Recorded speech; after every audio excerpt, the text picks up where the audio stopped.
everyone. I have a very, very interesting person that I'm interviewing today on our podcast. His name is Tom Johnson, and I've known him for over 6 years. It was quite funny the way I actually met up with him. I was reading a newspaper in New Zealand, and it was about a book about the legends in black. And I thought, I've got to find this person who's written this book, and I rang him up, and you invited me to your launch of that book that week. So timing was incredible at Eden Park at the Barbars Club, and I met you, I met Brian Williams, I met a whole bunch of ex-All Blacks. It was just an amazing experience, and you know how they looked up to you with this book, Legends in Black, and it was a great night. I still remember it. I still got the photographs. And you know, this book is such a hard book to get nowadays. It's you know, it's like one of the best books I've ever read on leadership and organizational culture. And just to give you the readers a little bit of a background on yourself, you actually did your PhD, your doctoral thesis on the winning ethos and organizational culture of the All Blacks. And it's a really deep dive into the mentality and the science behind this type of organization. Your background, I'll just tell the listeners, you played for Hawke's Bay, and then you also were on the boards of a variety of companies. You wrote a positional paper for the first World Cup. So if we didn't have that positional paper, we might not even have got that first World Cup. So we've got a lot to thank you for. And you've interviewed so many of the icons of New Zealand rugby, from players to managers to coaches. And it was just an incredible book to read. Tell me, why did you write such a book?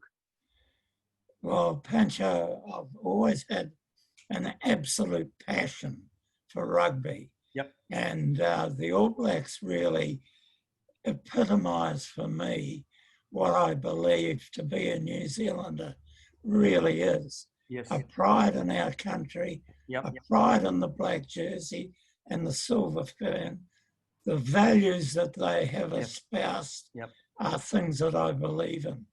And that was one of the reasons they had a fantastic record, which I was really keen to see if it could be sustained. And that really motivated me to write the book.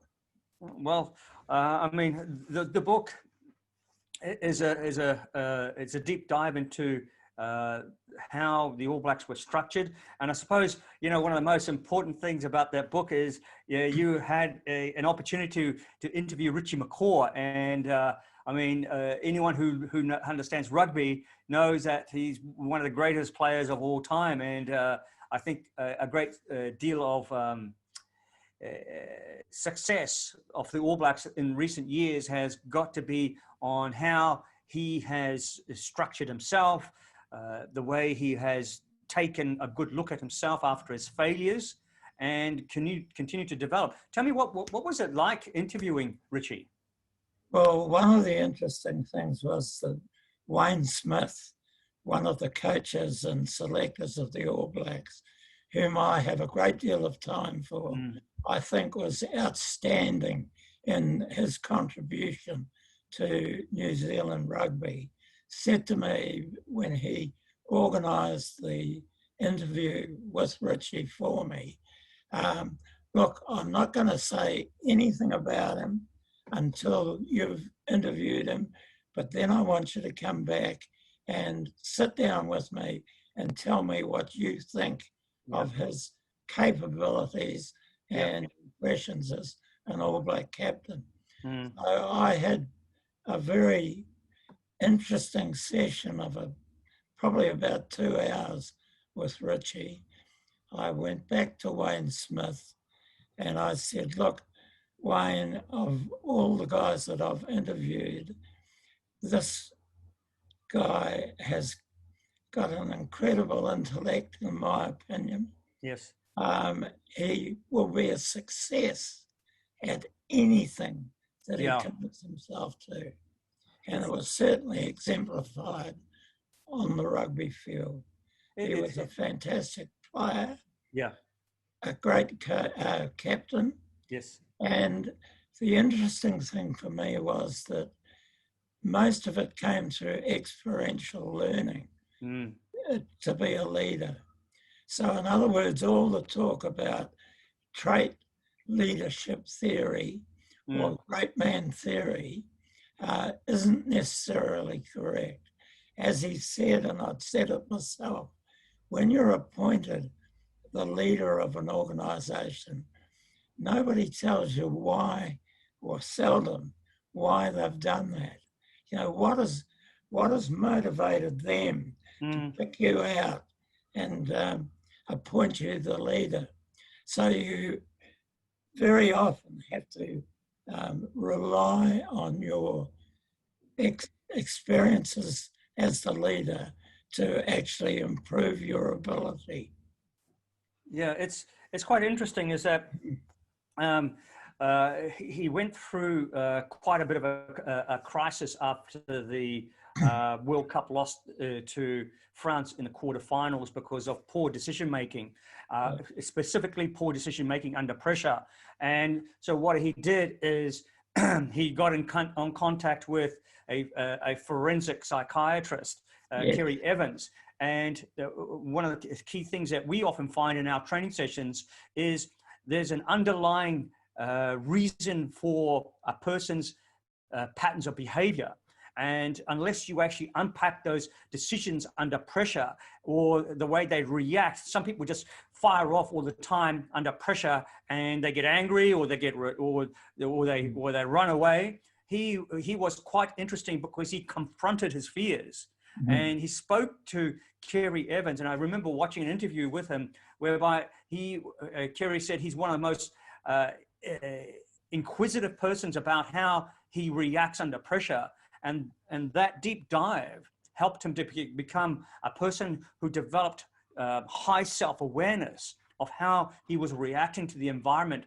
There are so many people I find in a training session who are so reactive to the environment, and the first step is to become a little bit aware of how the environment is impacting on you and whether you have the ability to actually handle the information, that pressure coming at you. And this is, I suppose, one of the key mantras of the All Blacks is they've always felt, and I think I was reading in your book, that the external environment can always be managed. What are your thoughts on that?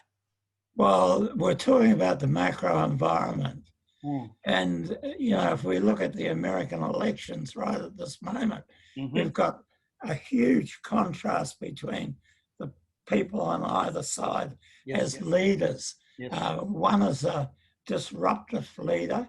If we take that median or what do we call it, the strip from one extreme to the other, you've got disruptive leadership and behavior at one end, extreme, and sustaining at the other.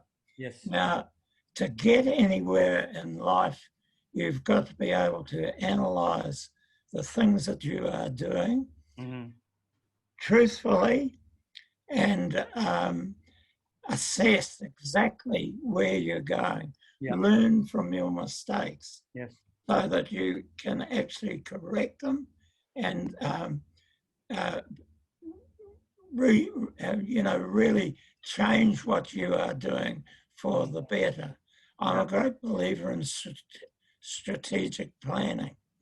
And I think that's a huge part of leadership in terms of working out exactly where you want to head as an organization, having a clear-cut vision of what you want to do, and then do the research that you need to be able to cope and manage that external environment. Yeah, I think you say a really important thing is the facing the truthfulness of the external environment and looking at the facts. so many people don't look at the facts and don't brutally access the facts because they're racked about fear. And I've seen leadership that is racked by fearful decision making, that they don't want to make a decision in case they upset someone or they lose a staff member or they're going to upset the board. And being free from not having fear to make a decision allows you to express yourself in the freedom. And I think we see that with the way the All Blacks play. They play without fear, and that is because they're encouraged to make decisions on the fly. They're not made to make decisions after analyzing so much information. I think you have to have information about a game plan, but then things happen in a game and you have to adapt yourself. And I think a lot of organizations who I've worked with are very stuck in their ways, and then they don't want to change their ways because they're married to the process. And you'll often find certain people are married to their process. Now, a process is good as a starting point, but you need to evolve. Can you imagine the All Blacks still playing with the same process as they did 15 years ago? People just don't. They talk about play what's in front of you. Yeah. In other words, they encourage their players to make decisions on the field because the circumstances have changed. Absolutely, absolutely. In your book, you have you got a macro environment, and it's quite an amazing diagram because I know that one of the gurus that you follow very, very closely, and that I'm starting to, is Edgar Schein, I suppose the guru of organizational culture and performance. And he talked a lot about values, collective leadership, learning cultures, and symbols and rites and rituals. I would say that's kind of like the 5 pillars for any organization and any person to actually understand what does it take to succeed. I know in our training environments, unless a person actually understands their values very, very deeply and they're open to learning, it's not going to happen. And you can have certain people sitting in a training room whereby they just take this on board, and it's like releasing the handbrake and they just take off. They're free to express themselves, and it's quite amazing that the kind of results a person who has no fear and who's open to learning can actually achieve. When you talk about particularly the areas of reality and truth, can you go in a little bit more detail about that? Yes, well, I think unless you face up to reality on a factual basis, you're not going to solve the problems that arise. And therefore, it's going to inhibit your ability to be able to solve the problem from a physical point of view. So I'm a great believer in truth and reality and doing things factually. We've had an enormous amount of exposure to climate change. And the facts are that climate change, for example, has been going on continuously in this world for 4.5 billion years. We have the advocates of absolute change, like the Al Gores of this world, talking a load of alarmist rubbish. It is so. Problems like that have to be examined, and we have to come down on the basis of what is factual, can be scientifically proved, and go with that. Otherwise, we're wasting our time. So what you're saying is that no one person actually knows everything. No. And I think you spoke about the importance of collective leadership within an organization for it to bloom. And no one person knows everything, and people have to be open to taking information in from different sources, because I remember reading so much information about this team is that, they took information in from, Mossad, from the FBI, and they're taking all these concepts, and they're thinking about them, they're hypothesizing about them. And this, I think, is a typical of a learning organization. I know that when we do our training sessions, we get so many people fascinated about psychology of how people think, how they react, and how people make decisions. What do you think prevents leaders from actually embracing new information? What do you think that actually happens? It's basic fears of not being able to cope, or it's going to cause them to lose their job, for example. Okay. And so they resist change instead of embracing it.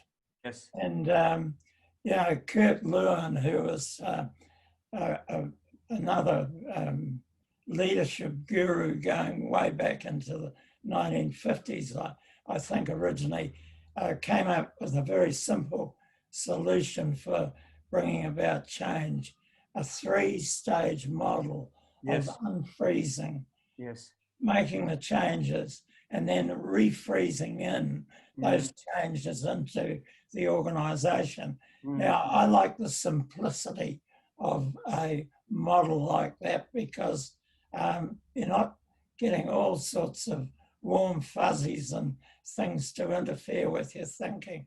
Right. It's interesting by how so many leaders are so worried about certain aspects, economics. Some people, I come across them all the time. They know the price of everything, but they have no idea of the value of everything either. They value nothing, and they base all their decisions based upon price. Now, if I'm running a training session, and if the salesperson or the leadership thinks that it's all about, knowing the price of everything, how can they actually sell value? Because they don't actually understand the value themselves that they actually bring to the table. So it's interesting. Now, you often talk about other organizations that are just growing at phenomenal rates because of their leaders. But we just look at Apple, we look at Google, we look at Airbnb, and then we look at other organizations that were so highly, they had charismatic, determined warriors as leaders, like the Chicago Bulls, when they had Michael Jordan. They have this intensity of purpose of winning is the most important thing. Now, I think a lot of people are frightened about that intensity. They can't handle that. Say, for example, I came from a very competitive background. I played competitive sport, and winning for me was the most important thing. Coming second was just it lost all its importance to me. And a lot of people cannot understand that intensity, that you have to win if you're going to do it. They don't understand that life is about doing your best, but the edge is when you have that emphasis on winning. And what do you think that's that great Green Bay Packers coach Vince Lombardi said winning isn't everything, it's the only thing. The interesting thing with Lombardi was that he achieved a 75.8% winning ratio with the Green Bay's team over 10 seasons. The All Blacks, when I was doing my research for the thesis, had achieved that for 100 years or more than 100 years. Wow. And that was one of the things that really motivated me to find out how and why they were doing it. And was the reason behind my research being qualitative, because I wanted to find out how and why they could do it. They subsequently actually achieved that through Graham Henry, Steve Hansen, Wayne Smith, Brian Lahore, and those that made the changes to Yeah. a learning culture Yeah. to raise it to over 80%. Yeah. So, you know, that in itself is a great achievement for a piddly little country like New Zealand of Yes. 4.5 to 5 million people at that stage, Yeah. to have that kind of achievement. Well, it just shows you. It just shows you that the psychology around around performance is so important, that people don't actually understand, that they focus so much on technical skills. They focus so much on, you know, following a specific process, whereby when that process gets disrupted, they don't know how to handle the change, and they panic, or they become fearful, they retreat into their shells, and they find it very difficult. And this is where you see the organizations that embrace this uncertainty and go, hey, how can we use it to grow our business, to grow ourselves? You know, we talk about this mentality, this warrior mentality, and that so many people, you know, want to have it, but it takes effort. It takes a willingness to embrace embrace uncertainty in the way you do certain things, and to change everything up. Often, you know, one of the key things I've often found is that success can be its own worst teacher. Yes. Because you believe that you're successful today. What's that? You can become complacent. Very complacent. And then suddenly you find competition is biting at your heels, and you don't know what to do. And so all your decisions are now made based upon panic instead of strategic thinking. Instead of welcoming competition as a challenge. Welcome competition instead of you know. One of the things that you're talking about, psychology, which I agree with entirely. I have never met Kerry Evans. I've never met Gilbert Anoka, but having read what I have about both of them and what they have done with the All Blacks, it's been quite fantastic. And back on the coaches, the Brian Lahores, the Sir Graham Henrys, Steve Hansons, Wayne Smiths, etc., they recognise that no man has got the intellectual capacity today to know everything. And so this has led them to the collective leadership that has been so successful. But it's also needed one man within the team on the field to do it, make key and critical decisions to have success. Okay. And Richie McCaw did that. Tom, could I get you to lean in a bit more? Just, yeah, that's better. Yep, fantastic. Okay. One of the key things is, tell me about your experience, because you went to play for Auckland, and you were exposed to their mentality, and it was very similar to the All Black mentality of you had to win. Tell us about that.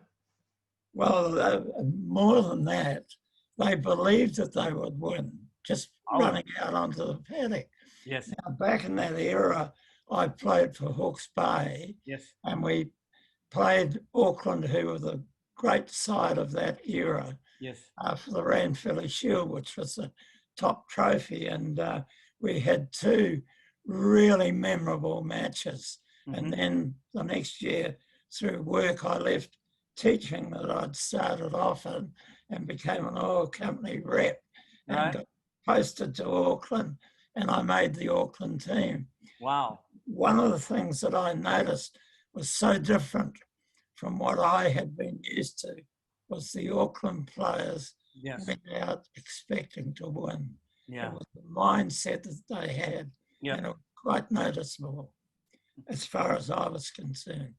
Yeah, it's the expectations to win. It's just like, I mean, I have an extensive background in tennis, and it's interesting to see how the top three, when they walk out into the court, they expect to win, and the opponent is sort of halfway back into the changing room already, just by their persona.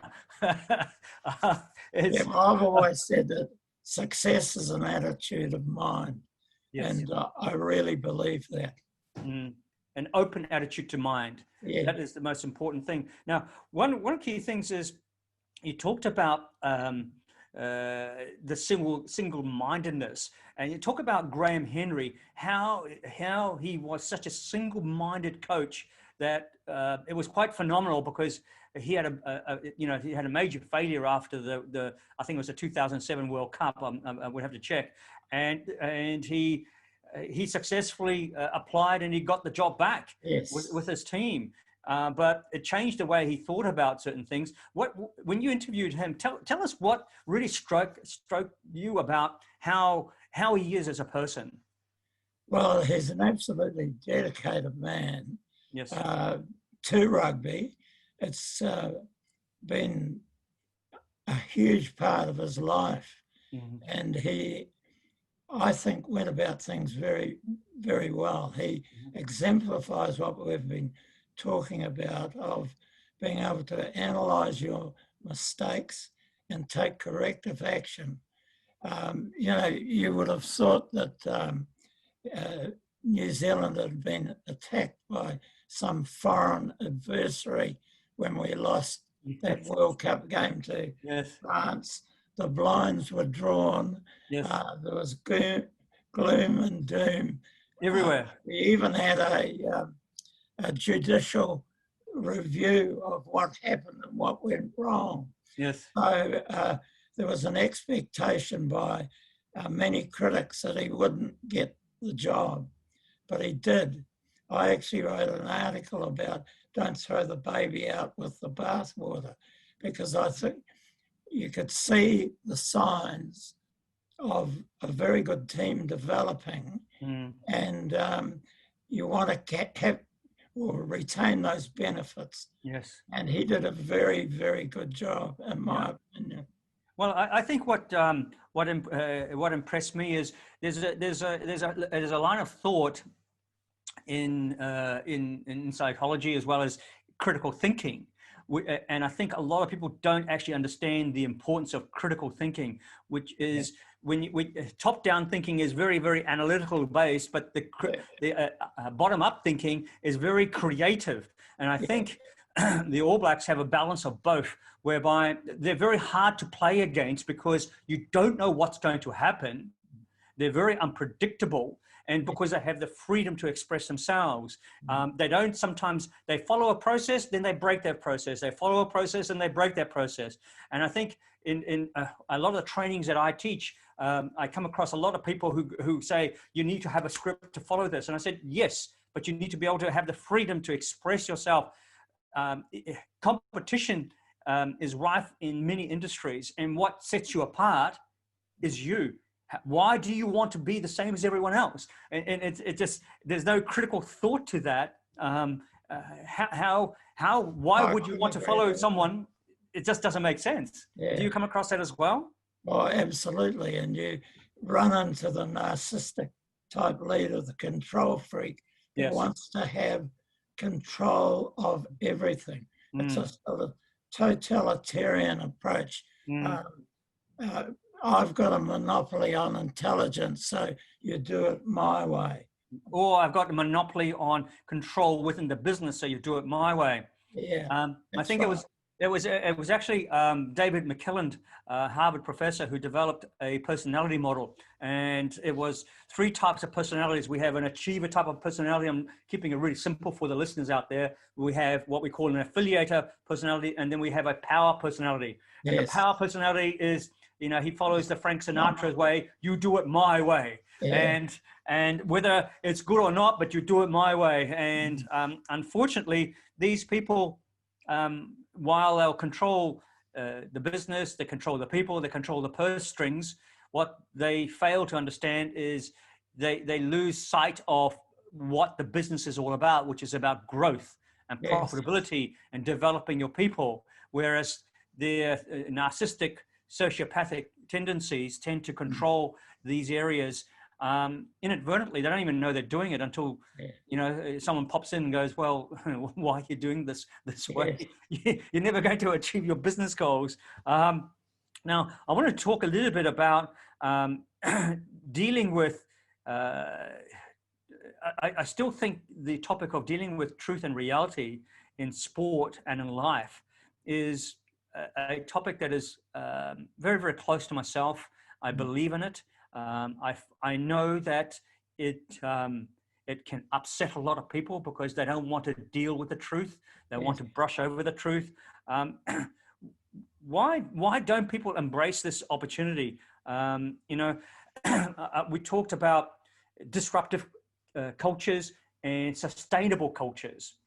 Now, if we look at businesses, the businesses that have a disruptive mentality tend to grow very, very rapidly. And the sustainable cultures tend to, well, make us, it's what they call in agriculture, sustainable culture is it just does it all the time, but it never evolves.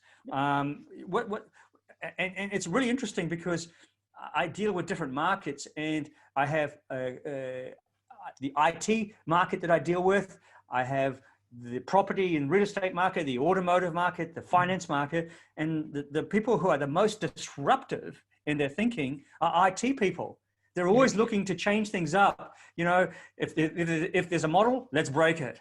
Well, they've been used to a changing environment themselves, where the competition has been intense. The technology has been changing rapidly, and therefore they have got to have a culture of learning the whole time and being prepared to take risks that they don't take in other occupations to the same extent. Why do you think that is? Straight off the top of my head, I would say because the other businesses aren't affected by competition to the same degree. Absolutely. Yeah, we often find some of these industries have been steeped in the same process for 15, 20, 30 years. And they do the same thing, they train the same way, and yet they resist anything new. I know I've faced it a lot of times whereby I've gone in and I've educated the people that, things are going to change, and if you don't change, you're going to be left behind. Yet they cling to the past because the past gives them the certainty, and the future worries them. And so when they live in the present, they live in fear, but the old adage, I'll work harder and harder and harder, is a mantra that they all get brought up with, but they never get taught to work smarter. And I think it just comes down to the person, really, isn't it? People get attracted to certain industries because they don't actually have to think too much. Would you agree with that? Oh, absolutely. I would say over a 30-odd year period, the number of leaders that I struck that could motivate people into changing and encouraging them to come up with new ideas and new ways of doing things, I could count on one hand. All of them fall back into the area of let's look after ourselves, let's not make changes because it's too dangerous. And they slowly go backwards.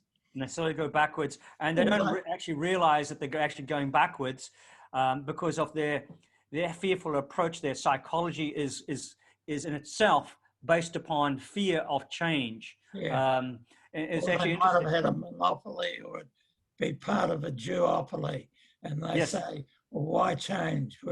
We're controlling everything. The competition comes. Well, there's a lot of big companies who thought they had a duopoly or even a monopoly, and they don't exist anymore. Kodak, Sony Ericsson, Nokia, all these companies have lost. Kodak story is a gem for that.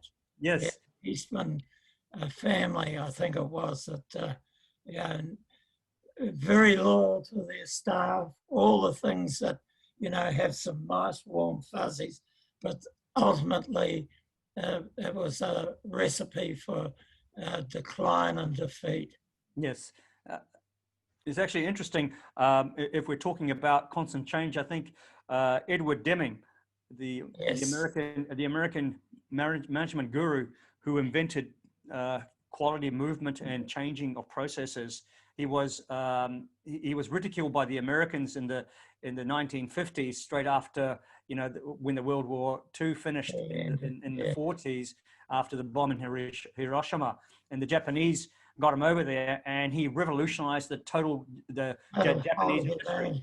Yeah, quality management, and the Kaizen method was born from his input, continuous change, whereby Toyota looked at changing every little bit on the production line, and they took input in from their workers on how to change the process.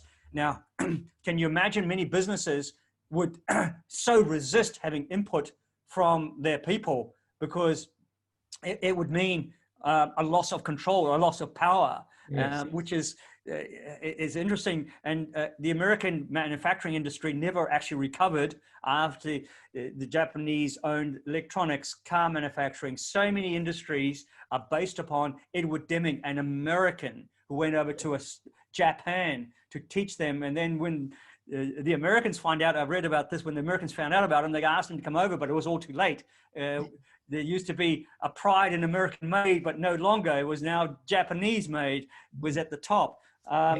It's just interesting how organizations can improve. I mean, we work with leaders and salespeople to improve their psychology of how to change what they're doing, how to communicate better, understanding strategic change is required, executional development is required. I've really enjoyed our conversation. I dare say we're going to have a lot more going forward. We've had some great insights into what it takes to become an organization that is focused on winning, developing fantastic culture. And, you know, if the listeners out there are interested in some of our training programs that focus on winning, focus on influence and deal making, some of the stuff that we've covered from that I've learned over in the many years in selling myself, direct sales, please feel free to reach out to me at pancho@frontierp.com.au. We've got a wealth of expertise, especially from people like Tom, who is a continuous advisor to myself, who provides me with so much insights about people and performance. I've really enjoyed our session today, Tom, and I'm really looking forward to the next ones that we have lined up. It's been an honor for me to know you and the insights about this book. So if anyone can get this book, let me know, because I'll buy it off you. Because I use it for note taking. Print, unfortunately, but I don't have the ignominy of going into a bookstore these days and seeing it in the 50-cent bargain bin. But I don't think it would ever be the bargain bin for 50 cents, Tom. I think it'd be one of those books that is going to be revered. I know it's utilized in a couple of university in New Zealand for organizational culture and winning ethos. So it has some great deal of science behind this. I've really enjoyed our time today. I'm looking forward to having more deep and meaningful conversations with you, Tom. Take care, and we'll see you soon. I hardly reciprocate that, Pancho. Thank you.